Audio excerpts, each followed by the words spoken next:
সবকিছুর শুরুটা কিন্তু এমন ছিল না। একটা সময় ছিল যখন আদিত্য আর অনন্যার কথা যেন ফুরাতেই চাইত না। চলুন না একবার ফিরে যাই তাদের সেই দিনগুলোতে। দেখুন পরিবর্তনটা কতটা স্পষ্ট। এক সময় পৌঁছালি, মেসেজের উত্তরে সঙ্গে সঙ্গে চলে আসতো একটা মিষ্টি ইমোজি দিয়ে, হ্যাঁ পৌঁছে গেছি।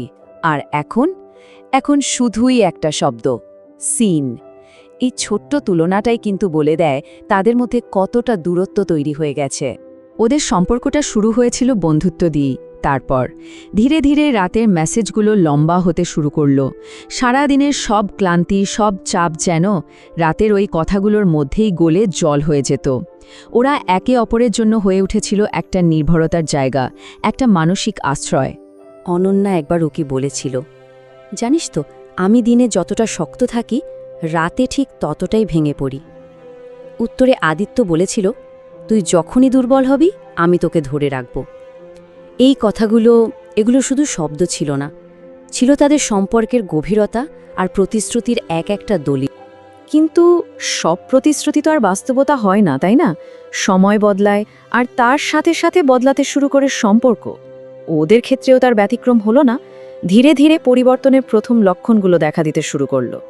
মানে প্রথমে রিপ্লাই আসতে দেরি হতে থাকে, তারপর দেখবেন মেসেজ থেকে ইমোজিগুলো কেমন উধাও হয়ে যায়, আর ভালোবাসার লম্বা লম্বা কথাগুলো ওগুলো ছোট হতে হতে একসময় প্রায় মিলেই যায়। আদিত্য কিন্তু এই প্রত্যেকটা পরিবর্তনই খেয়াল করছিল। শেষমেশ আর না পেরে আদিত্য সরাসরি জিজ্ঞেসই করে বসল, কিছু কি বদলেছে আমাদের মধ্যে?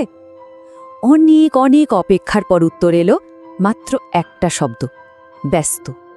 আদিত্য ওর শেষ চেষ্টাটা করল, লিখল, আমরা কি আর আগের মতো নেই? এটা শুধু একটা প্রশ্ন ছিল না, এটা ছিল সম্পর্কটা বোঝার আর আর হয়তো বাঁচানোর জন্য ওর শেষ আকুতি। মেসেজটা সিন হলো, কিন্তু কোনো উত্তর এলো না। ওই সিন শব্দটাই যেন একসাথে সব উত্তর দিয়ে দিল, তাই না? এরপর শুধুই অপেক্ষা আর নীরবতা।